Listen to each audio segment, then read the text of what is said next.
Lorax by Dr. Seuss, read by Yoda.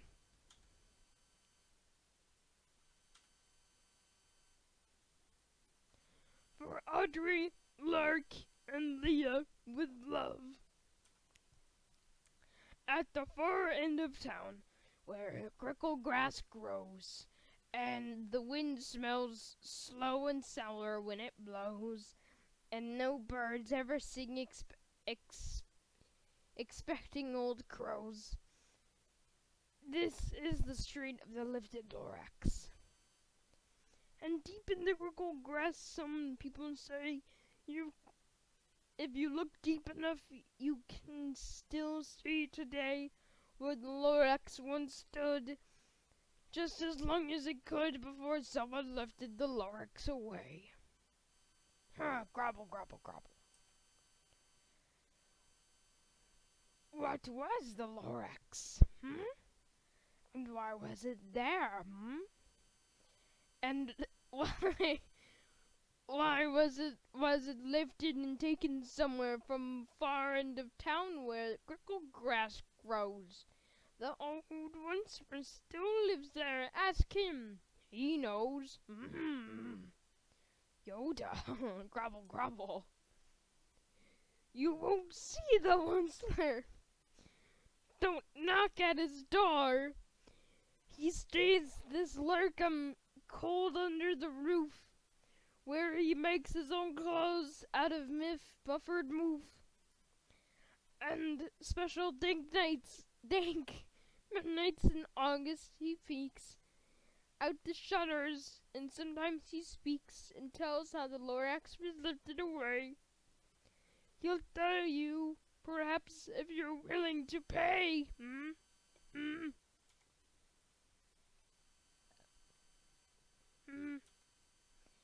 On the end of a rope, he lets it down a 10 pile. You have thus and 50 cents now in the shell of a great grandfather snail.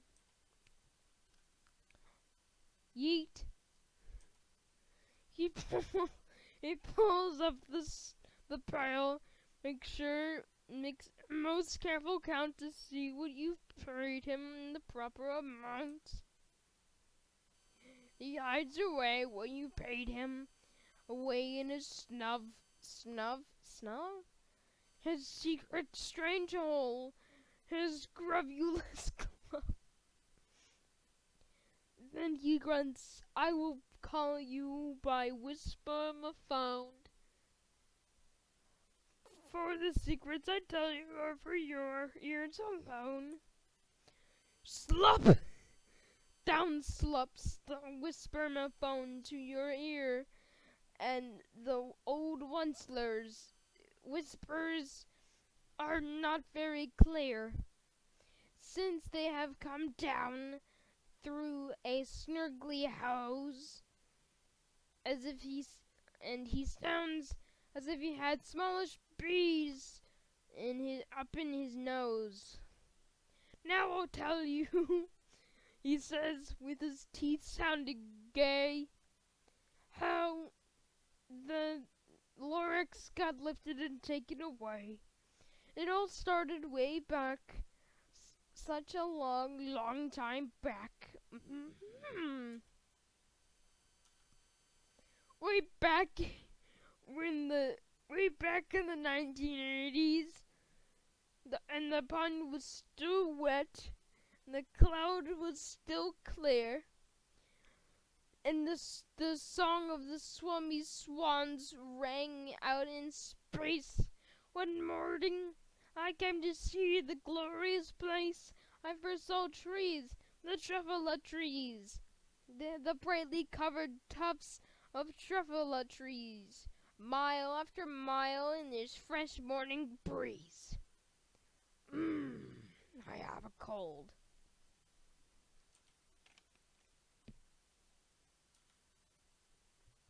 And under its trees I saw babaloots frisking on their babaloot suits as they play in the shade and they truffle the fruits.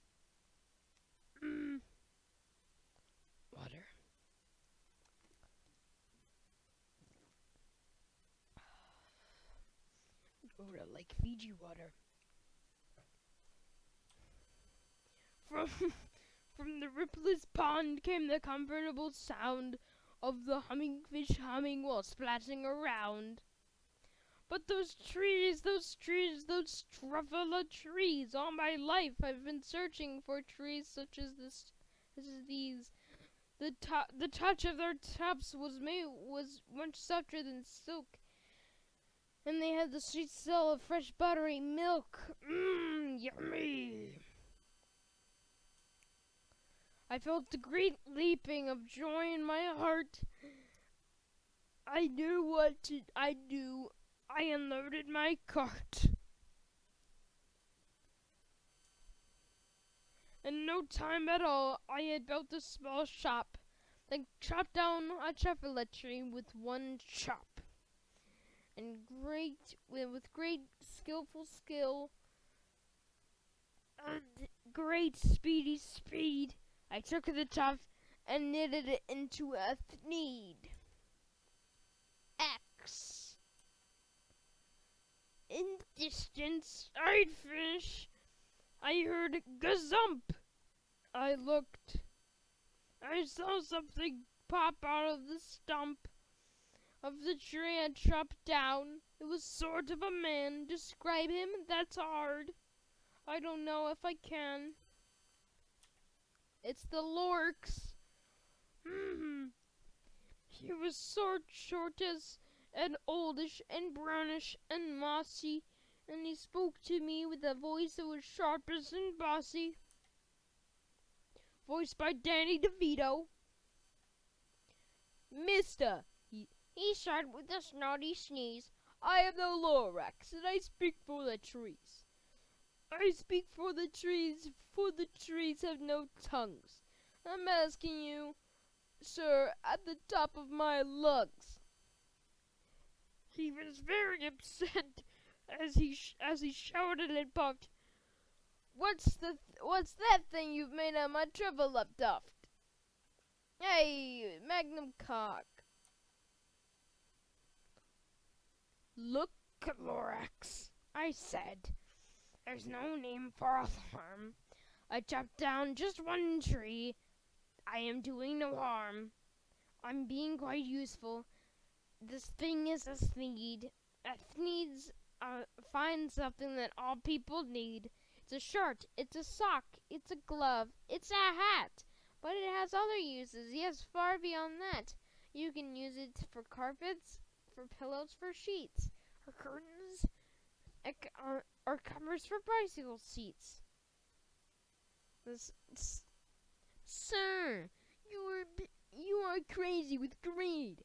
There is no one on earth who would buy that full thneed. Ooh, me likey, Danny. But the very next minute, I proved him wrong. For just at that minute, a chap came along. He thought the sneed I had thought it was great. He happily bought it for $3.98.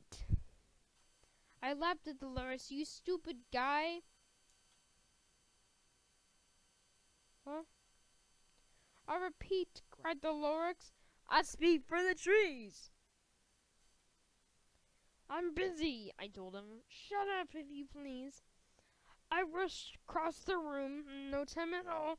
I built a radio phone, and I put in a quick call.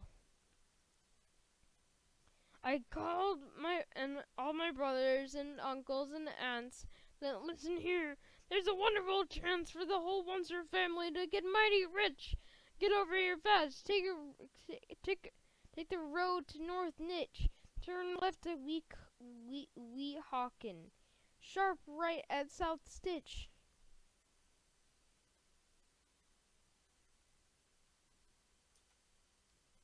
And in no time at all, the factory had built. The whole Oncer family was working full tilt. They were cutting thneeds just as busy as bees to the sound of chopping of truffula trees. Horsey, nay. Then baby, oh! How my business did grow! Now chopping one tree at a time was too slow. So I invented my super axe hacker, which whacked off four, jerk off, four truffula trees at once smacker. We were making threes 4 times as fast as before, and that lorax he did not show up anymore. Oh, I guess he's asleep. We'll come back to this, I guess.